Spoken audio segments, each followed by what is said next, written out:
Imagine you're standing in the lobby of a Beirut bank. You're not there to make a deposit. You're there with a canister of gasoline and a lighter in your hands. The teller is staring at you, behind bulletproof glass. You're not a criminal, you're a school teacher. And the money you're demanding? It's yours, your life savings, locked in this building for 3 years. Your sister has cancer. The treatment costs $3,000. You have $30,000 in this account, but you can't touch it. The bank says the dollars don't exist, so you've come with fire, because that's what it takes now to get your own money. This isn't a heist movie. This is Tuesday in Lebanon, and it's been Tuesday for 5 years. This is the story of how a country that celebrities called the Switzerland of the Middle East engineered what the World Bank described as one of the worst financial collapses in 150 years. A collapse so severe it makes Argentina look like a minor accounting error. Welcome to the anatomy of Lebanon's Ponzi scheme with a flag. It's 1997. Lebanon has just survived 15 years of civil war. Beirut is rebuilding. Rafik Hariri, a billionaire construction magnate, is prime minister. He's got a plan: turn Lebanon into a regional financial hub.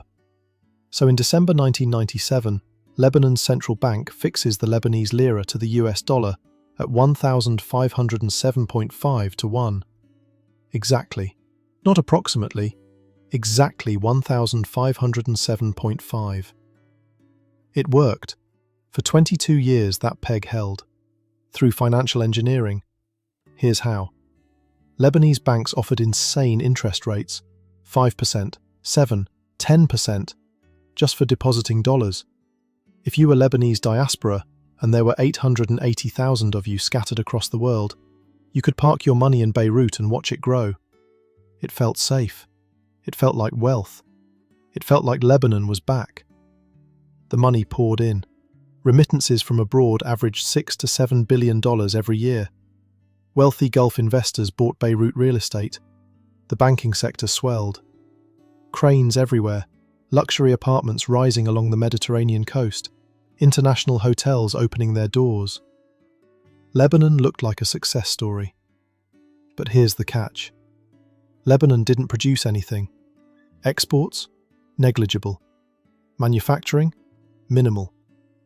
The country ran a permanent trade deficit. By 2014, that deficit hit $15 billion annually. $15 billion more going out than coming in. Every single year. That gap was financed by tourism, real estate speculation, remittances, and constant capital inflows into banks. And the government? Public debt climbed from 59% of GDP in 1993 to 180% by 2009, among the highest debt ratios on earth. The state borrowed constantly from Lebanese banks, which bought government bonds at artificially inflated interest rates. The central bank kept interest rates at 10% by 2016, precisely when the economy had zero growth. These rates existed to keep attracting foreign currency deposits, to keep the Ponzi scheme alive. Because that's what it was, a Ponzi scheme. The system required constant fresh dollars flowing in to pay the interest promised on existing deposits and to finance the government's chronic deficits. As long as new money kept arriving, the illusion held. The music played. Everyone danced. 40% of Lebanese commercial bank shares were owned by dominant political figures connected to successive governments since 1990. Banks and politicians were the same people. They had every incentive to keep the scheme running, and no incentive to fix the underlying problem. Let's talk about Riad Salameh, central bank governor from August 1993 to July 2023. 3 decades. For years he was praised internationally, the genius who stabilized Lebanon's currency. Euromoney named him Central Banker of the Year. He was untouchable, and he was robbing the country blind. In 2002, Salameh set up a British Virgin Islands shell company called Fori Associates Limited. Through this vehicle, between 2002 and 2016, Salameh funneled $333 million from the central bank into Fori's HSBC account in Switzerland. The mechanism? Brokerage commissions. up to 0.375% of every transaction the central bank conducted. Except Fori didn't actually do anything. It was a ghost, an embezzlement machine. Approximately $326 million flowed through Fori's HSBC account. Almost immediately, $248 million was transferred to an account under the name of Riad Salame, Riad's brother. Then $207 million of that moved to 5 different Lebanese banks under Riad's name, labelled private expenses. Private expenses. Let that sink in. The embezzled funds were laundered through a labyrinth of accounts in Switzerland, Panama, the United States, and the United Kingdom. Real estate in Paris, New York, Germany. Luxury properties purchased with money stolen from Lebanon's central bank, from depositors, from ordinary Lebanese who trusted the system. Swiss authorities uncovered the scheme. In September 2024, Salameh was arrested in Lebanon, charged with embezzlement of $42 million in public funds, money laundering, forgery, illicit enrichment. France issued an Interpol red notice in May 2023. Germany issued another in August 2024. As of now, he's under prosecution with a $20 million bail. But he served as central bank governor until July 2023, years after the scheme was exposed. Years after the collapse he helped engineer destroyed millions of lives. But Salameh's personal theft is almost quaint compared to the broader financial engineering he implemented. Starting in 2016, as traditional deposits began declining, Salameh introduced operations where the central bank borrowed heavily from commercial banks at extremely high interest rates, exceeding 20% annually, then supposedly used these funds to maintain foreign reserves. Banks deposited over $24 billion at the central bank between late 2017 and early 2019. Except the central bank didn't have the actual foreign exchange reserves to back these operations sustainably. It was using fresh deposits to pay interest on previous deposits. Classic Ponzi finance. The World Bank would later conclude that Lebanon's public finance system was an instrument for systematic capture of the country's resources and characterized it as Ponzi finance. The estimated losses from this financial engineering, $40 billion. $40 billion transferred from small and medium depositors to the banking elite, while Salameh bought Parisian apartments. Quick pause. If you're watching this and thinking, this is insane, hit that subscribe button and drop a comment. What's the worst financial crisis your country has experienced? Now let's talk about how the music finally stopped. October 17, 2019. The Lebanese government announces new austerity measures, included a tax on WhatsApp, the ubiquitous messaging app that 84% of Lebanese adults used for free calls and messaging. A WhatsApp tax. In a country where people were already struggling, where youth unemployment was climbing, where electricity barely worked, where trash piled in the streets because the government couldn't manage basic services. That evening, hundreds of thousands of Lebanese took to the streets. Beirut, Tripoli, Sidon, Tyre, across the country. But the protests weren't really about WhatsApp. They were about everything. Corruption, infrastructure decay, inflation, unemployment. The fundamental failure of political elites to provide anything resembling governance. The slogan that emerged, Kilun Yani Kilun.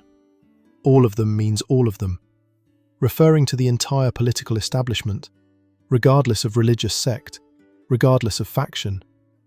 This was historic.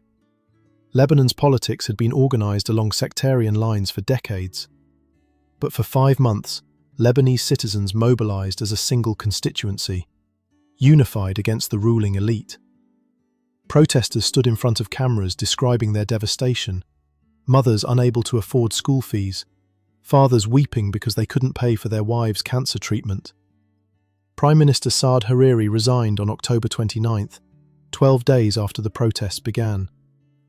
But his resignation solved nothing, because the real crisis was the collapse already underway beneath the surface. In the weeks following October 17th, the Lebanese pound began depreciating on parallel markets.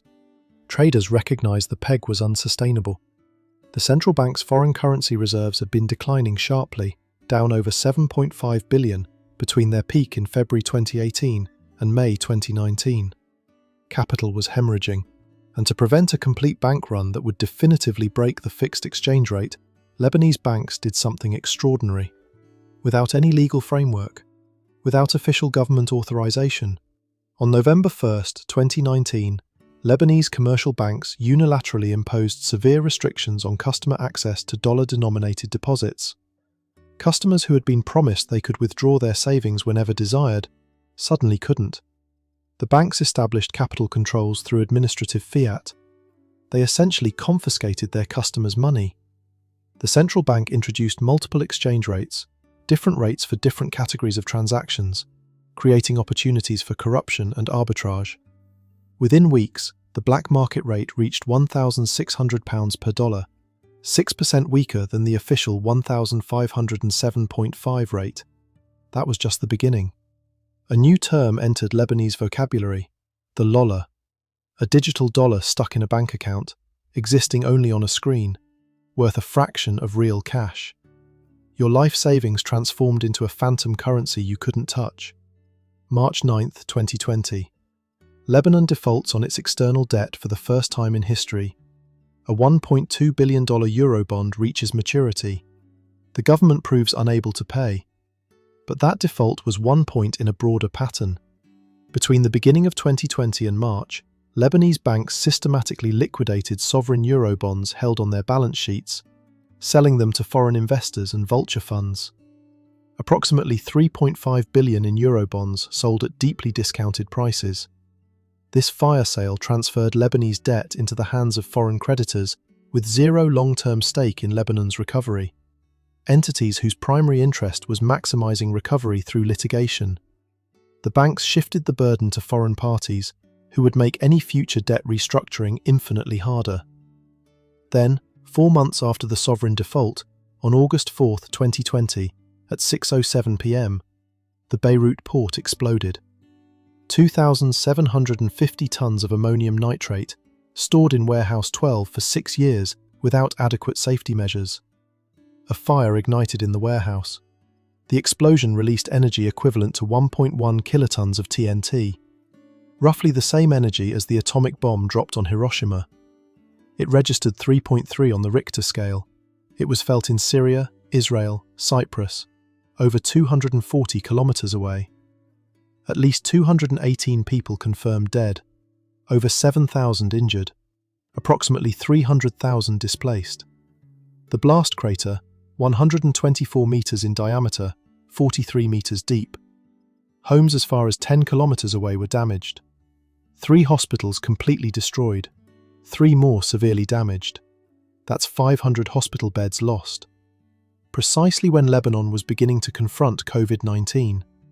The explosion wasn't an unpredictable act of nature, it was governmental negligence. The ammonium nitrate had been stored dangerously for 6 years. Port Authority officials knew. When the fire broke out, firefighters responded without knowledge the warehouse contained explosives. 10 firefighters died in the blast.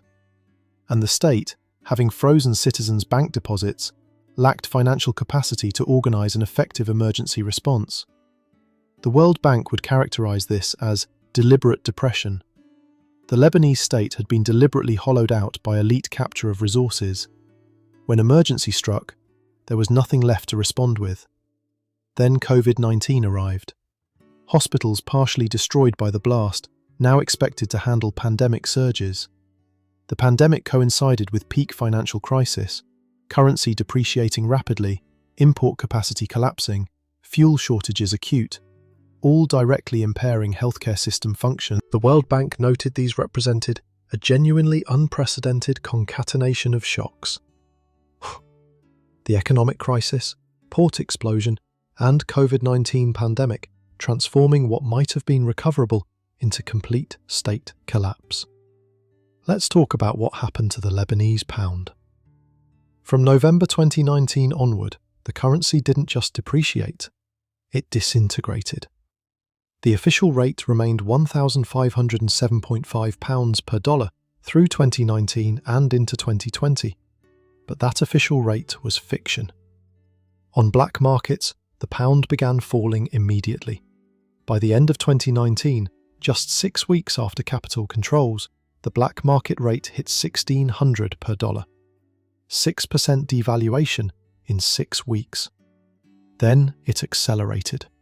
By April 2020, 3,000 per dollar. By March 2021, 14,000 per dollar. By early 2022, over 30,000. In February 2023, the government officially devalued for the first time in 25 years, weakening the pound by 90% to 15,000. But this new official rate still bore no relationship to market reality. Today, the largest Lebanese banknote, £100,000, is worth about $1.10. The currency lost 98% of its value in 3 years. This wasn't just economic data, it was expropriation. Lebanese banks retained customer deposits, but prevented withdrawals in dollars at reasonable rates. Banks offered conversions from dollar deposits to Lebanese pounds at rates far below market. One bank offered conversions at £2,000 per dollar when the market rate was several times higher. Forced conversion at unfavourable rates destroyed deposit value for anyone needing to use their money. The central bank introduced the Sirafa platform in 2020, supposedly a transparent foreign exchange mechanism. But World Bank analysis concluded it actually functioned as a mechanism to generate arbitrage profits for those with access to preferential rates. People with connections got dollars at better than market rates, immediate, risk-free profits. Ordinary depositors faced far worse rates. The arbitrage spread since the platform launched, $2.5 billion. Direct wealth transfers from ordinary people to connected insiders. And banks physically restricted how much Lebanese pound customers could withdraw from ATMs. By early 2025, over 5 years into the crisis, withdrawal restrictions remained at approximately $500 per month equivalent. Annual limits, $5,100 to $6,800, depending on account opening date. For newer accounts, the monthly limit was halved to $250. These restrictions meant frozen deposits estimated at $82 to $93 billion remained locked, inaccessible to their rightful owners. The impact on the population: immediate devastation. By 2021, minimum wage workers paid in Lebanese pounds experienced poverty despite technically receiving income. Real wages collapsed as nominal increases failed to match inflation, which exceeded 150% in 2021, 171% in 2022, 221% in 2023. Peak 268% in April 2023. Between 2009 and 2023, cumulative inflation exceeded 5,500%. Workers' wages lost 98% of purchasing power in dollar terms. Unemployment surged. The private sector shed 25% of its workforce. Youth unemployment reached 27% in 2020, climbing thereafter. Between September and October 2024, over 5 years after the crisis began, nearly 440,000 people fled Lebanon to Syria across official borders. 29% were Lebanese citizens, escaping economic catastrophe. Lebanon hasn't just experienced economic contraction, it's experienced demodernization, reversal of decades of development. Start with electricity. In August 2024, the state utility ran out of fuel. Complete nationwide blackout. Over 24 hours. The capital without state-provided electricity. By 2024, the state power company provided citizens 4 hours of electricity per day. 4 hours. The collapse of public electricity created an informal private generator industry worth approximately $3 billion annually, 14% of GDP. Households and businesses that can afford it install diesel generators. A two-tier system where wealthy families maintain power while poorer households face near-total blackouts. The private generator industry is largely controlled by politically connected cartels that benefit from perpetuating public sector collapse. The generators operate on imported fuel, a massive drain on depleted foreign currency reserves. Generating severe air pollution. Greenpeace estimated in 2020, this pollution may kill thousands of Lebanese annually. The electricity crisis cascades into water shortages. Water pumps depend on electricity. Electricity blackouts immediately translate into water shortages. In October 2022, Lebanon reported its first confirmed cholera cases in nearly 3 decades. By December 2022, over 669 confirmed cases, 23 deaths. The outbreak occurred where water infrastructure had been damaged by the 2020 port explosion, water treatment capacity reduced by electricity shortages, and poverty increased to where many families couldn't afford adequate water quality or sanitation. Healthcare has experienced near-total collapse. 3 hospitals completely destroyed by the August 2020 explosion, dozens more damaged. By 2021, World Bank estimated more than half the population is likely below the national poverty line. Healthcare became accessible only to those with dollar savings. Families choosing between feeding children and purchasing medicines. Children with chronic conditions going without treatment because parents can't secure funds. Education has similarly deteriorated. Schools close periodically due to fuel shortages, electricity failures, inability to pay staff adequate wages. Teachers and administrators have fled en masse. Between 2018 and 2021, an estimated 195,433 Lebanese emigrated. Those leaving first, people with education, resources, skills, precisely the human capital needed for recovery. Young professionals particularly likely to emigrate. Surveys indicate young Lebanese perceive no future for them in the country. The poverty emerging represents systematic destruction of the middle class. By 2021, approximately 85 to 90% of the population lived in poverty. Poverty rate increased from roughly 30% in 2019 to this staggering level within 18 months.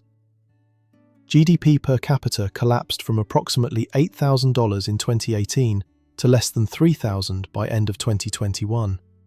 The economy contracted approximately 35 to 40% cumulatively between 2018 and 2024, among the worst 3 to 10 economic contractions globally in 175 years.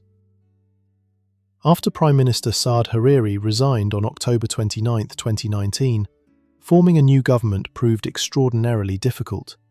He spent over 8 months trying to form a government. He failed. In July 2021, Hariri withdrew, left Lebanon for Abu Dhabi. In January 2022, Hariri announced he was suspending his political career entirely. His departure left Lebanon's Sunni community without consensus leadership, precisely when comprehensive national reforms were desperately needed. The political vacuum was filled by actors with interests in maintaining the status quo. Lebanon's confessional power-sharing system created structural barriers to reform. Any reform package threatening one community's privileges could be blocked by that faction's veto. Substantial portions of the political establishment had direct financial interests in the banking sector. International actors tried to pressure Lebanon toward reform. A staff-level agreement with the IMF was reached in 2022, providing approximately $3 billion over 46 months. But as of 2024, several years after the staff-level agreement, the government still hadn't fully implemented required banking laws. The IMF program hadn't been ratified by the executive board. Failure to implement reforms meant underlying contradictions driving the crisis remained unaddressed. The debt restructuring process is extraordinarily complex. An estimated $82 billion in frozen deposits owed by the banking system to depositors. World Bank estimated Lebanon's recovery and reconstruction costs from the August 2024 war with Israel alone require at least $11 billion, in addition to recovery needs from the pre-existing collapse. Any comprehensive debt restructuring requires agreement among Lebanese government, central bank, commercial banks, international creditors, and domestic depositors. A negotiating configuration so complex and contradictory that agreement seems remote. The absence of reform progress means fundamental drivers remain intact. The central bank's balance sheet remains deeply insolvent. Lebanese commercial banks remain severely undercapitalized. The fiscal deficit persists. The trade deficit remains structurally unaddressed. The currency remains vulnerable to renewed depreciation. Here's what makes Lebanon's collapse uniquely grotesque. This wasn't war. This wasn't invasion. This wasn't a natural disaster. Lebanon was at peace. The country experienced a financial crisis comparable in severity to damage inflicted by military conflict. The transformation from Switzerland of the Middle East to a country where basic services collapsed, where currency lost 98% of value, where over 80% live in poverty. This occurred through systematic financial mismanagement, corruption, and operation of a Ponzi scheme sustained by central bank policies, banking behavior, and political elite complicity. Think about the 880,000 Lebanese diaspora members who placed savings in Lebanese banks. They watched savings progressively destroyed. Lebanese citizens who accumulated savings through decades of work found themselves unable to access their own funds. Workers paid in Lebanese pounds experienced confiscation of purchasing power. Younger generations facing unemployment exceeding 25% chose emigration over remaining, creating permanent brain drain, impairing Lebanon's recovery capacity for decades. Families forced to choose between food and medicine, between keeping children in school and maintaining housing. Children adapted to food insecurity. Women particularly impacted, facing employment barriers, increased unpaid labour as public services collapsed. The political consequences remain unclear, but potentially severe. Lebanon avoided civil war since 1990, partly through sufficiency of economic resources to purchase social peace via government employment and patronage. The financial collapse eliminated resources for these mechanisms, removing a crucial stabilizer preventing sectarian violence from reigniting. Over 1 million Syrian refugees initially blamed for difficulties, becoming focal point for scapegoating and occasionally violence. Young people without prospects increasingly radicalized or choosing to leave entirely. Let me tell you the most infuriating part. Riad Salameh, the central bank governor who embezzled 333 million, who implemented financial engineering, creating 40 billion in losses, who maintained the Ponzi scheme for 3 decades, served until July 2023. Years after the scheme was exposed, years after investigations began. He walked free on $20 million bail, still fighting charges, still living comfortably while millions of Lebanese suffer consequences of his actions.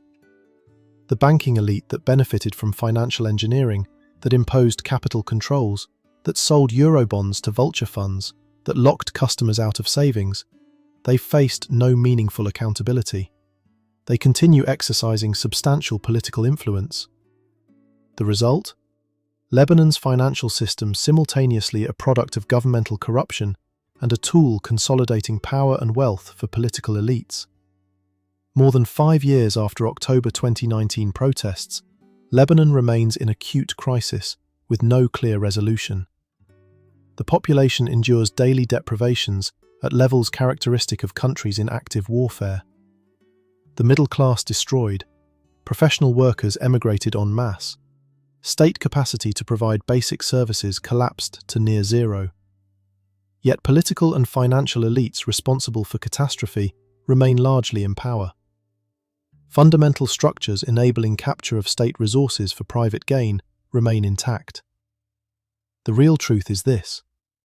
Lebanon demonstrates that financial systems, however sophisticated they appear, remain fundamentally dependent on political choice and institutional integrity.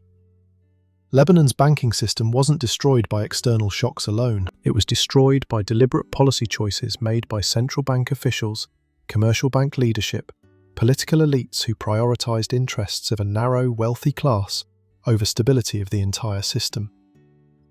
The appearance of stability was purchased through financial engineering, requiring ever-increasing external capital inflows. When inflows stopped, the system collapsed.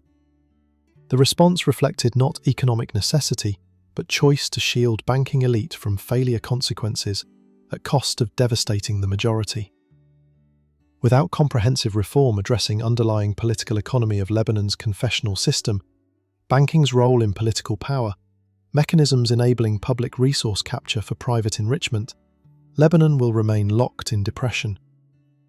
Each year of delay rendering eventual recovery longer, more costly, less certain to succeed. The Lebanese people deserve better. They deserved better than a government that treated their savings as raw material for a Ponzi scheme. They deserved better than a central bank governor who bought Parisian apartments with embezzled funds while they lost everything. They deserved better than a political class that chose preservation of elite privilege over basic governance. And the world should pay attention. Because what happened in Lebanon can happen anywhere. Elite capture of institutions goes unchecked. Anywhere corruption becomes systematic. Anywhere finance divorces from reality, and governments believe they can maintain illusions indefinitely through monetary engineering. Lebanon fell. The question is, who's next? Destroy that like button like inflation destroyed the Lebanese pound. Check out this video on Argentina's economic collapse. You'll see the playbook isn't unique to Lebanon. And drop a comment. What scares you most about this story? I'll see you in the next one.